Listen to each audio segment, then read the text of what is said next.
دوسرا پردہ ہے سطر، جسم کو ڈھانپ کر رکھنا۔ مرد کے لیے سطر کا حصہ کچھ اور ہے، عورت کے لیے پورا جسم سطر ہے۔ مرد کے لیے عورت کا پورا جسم سطر ہے، سوائے چہرے کی ٹکیا کے اور ہاتھوں کے اور پاؤں کے۔ پھر ہے حجاب، اگر مسلمان عورت گھر سے باہر نکلتی ہے یا کہیں گھر کے اندر بھی کوئی نامحرم آتے ہیں تو ان سے پھر چہرے کا پردہ بھی لازم ہے۔ محرم کون ہے؟ محرم وہ لوگ ہوتے ہیں کہ جن سے کسی بھی حالت میں کبھی بھی نکاح کا کوئی امکان نہ ہو۔ باپ سب سے بڑا محرم ہے، ظاہر بات ہے کہ کچھ بھی ہو جائے بیٹی کا اور باپ کا نکاح نہیں ہو سکتا۔ بھائی ابدی محرم ہے، اس کے درمیان، ان دونوں کے بہن بھائی کے درمیان رشتہ نہیں ہو سکتا۔ البتہ ایک شکل یہ ہے کہ ایک بہن اس وقت کسی بہنوئی کے گھر میں ہے، لیکن یہ کہ اگر اس بہن کا انتقال ہو جائے تو دوسری بہن سے اس کا نکاح ہو سکتا ہے، لہذا وہ نامحرم شمار ہوگا، وہ محرم نہیں ہوگا۔ اس حوالے سے وہ جو ابدی محرمات ابدیہ ہے وہ ہیں محرم، اور ان کے سامنے کھلے چہرے کے ساتھ بھی عورت نہیں آ سکتی۔ اور محرموں کی فہرست جو ہے وہ سورہ نور کے اندر دے دی گئی ہے، بڑی مفصل اور تفصیلی آیت ہے۔ اور چوتھا پردہ یہ ہے کہ معاشرہ غیر مخلوط ہو، مرد و زن کے مابین اختلاط نہ ہو، مخلوط مجالس نہ ہو، دفتروں میں مل جل کر کام نہ کیا جا رہا ہو، اور کہیں کہیں کارخانے میں شانہ بشانہ کھڑے ہو کر کام نہ کیا جا رہا ہو، نہیں، یہ معاملہ غلط ہے۔ بلکہ سیگریگیٹڈ سوسائٹی، عورتوں کے دائرہ کار، کسی شے پر پابندی نہیں ہے۔ عورتوں کے لیے تفریح گاہیں بنائیں آپ، جس میں صرف عورتیں اور بچے جا سکتے ہو ایک خاص عمر کی حد تک، مرد نہیں جائیں گے۔ مردوں کے لیے تفریح گاہیں علیحدہ ہوں گی، وہاں عورتیں نہیں جائیں گی۔ تو عورتوں اور مردوں کے درمیان عدم اختلاط، مدارس ہے، اسکول ہے، کالج ہے، یونیورسٹیاں علیحدہ علیحدہ بنا دیجئے، پڑھیں وہ بھی، یہ بھی پڑھیں، لیکن مخلوط نہ ہو، مخلوط تعلیم نہیں۔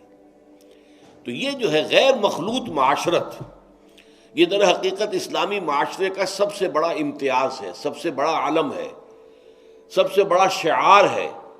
کوئی بھی غیر مسلم جو ہے اسلامی معاشرے میں آئے گا تو سب سے زیادہ بات جو اسے محسوس ہوگی وہ یہ ہے کہ یہاں عورتیں اور مرد جو ہیں وہ آپس میں ملے جلے ہوئے نہیں ہیں، بلکہ ان کے درمیان ایک گویا کہ بہت بڑا پردہ جو ہے معاشرے کے اندر لٹکا ہوا ہے، سیگریگیشن ہے۔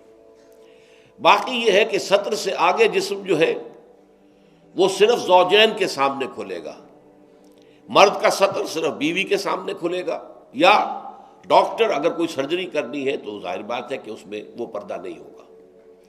عورت کا بھی چہرہ، ہاتھ اور پیر کے علاوہ جسم کا کوئی حصہ کسی محرم کے سامنے نہیں کھلے گا سوائے شوہر کے یا ڈاکٹر کے۔ یہ سارا جو تفصیلی نظام دیا گیا ہے، اس کا ہدف کیا ہے کہ یہ مرد اور عورت کے درمیان جو کشش اللہ نے رکھی ہے، زبردست کشش، یہ کشش اگر نہ ہو تو تمدن کا یہ ہنگامہ ہی نہ ہو، شادیاں لوگ کریں ہی نہ، اور لوگ جو ہیں یہ مشقتیں اور یہ مصیبتیں جھیلیں ہی نہ۔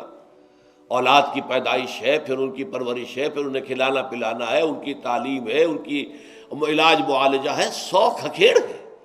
یہ سارا انسان کیوں برداشت کرتا ہے کہ جنسی جذبہ بہت زوردار اللہ تعالیٰ نے انسانوں میں رکھ دیا ہے۔ تو جتنا یہ زوردار جذبہ ہے اتنا ہی اسے کنٹرول کرنے کے لیے گھوڑا جتنا منہ زور ہو اتنی ہی مضبوط لگام اس کو دینی چاہیے۔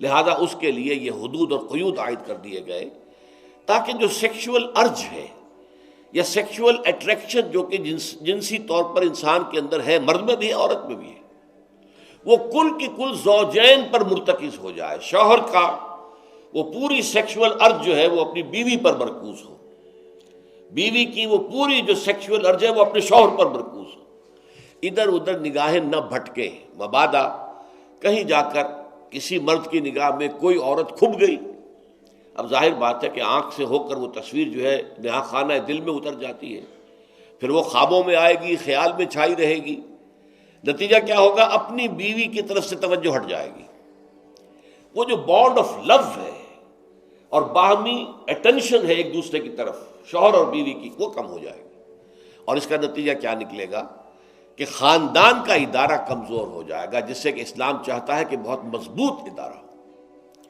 اس لیے یہ ساری قدغنیں ہیں، یہ سارے ضوابط ہیں، یہ قواعد ہیں بلکہ اسلامی معاشرے کا جیسا کہ میں نے عرض کیا ہے یہ سب سے نمایاں وصف ہے کہ یہاں مرد و زن کا اختلاط نہیں ہے، کوئی فری انٹر مکسنگ نہیں ہے۔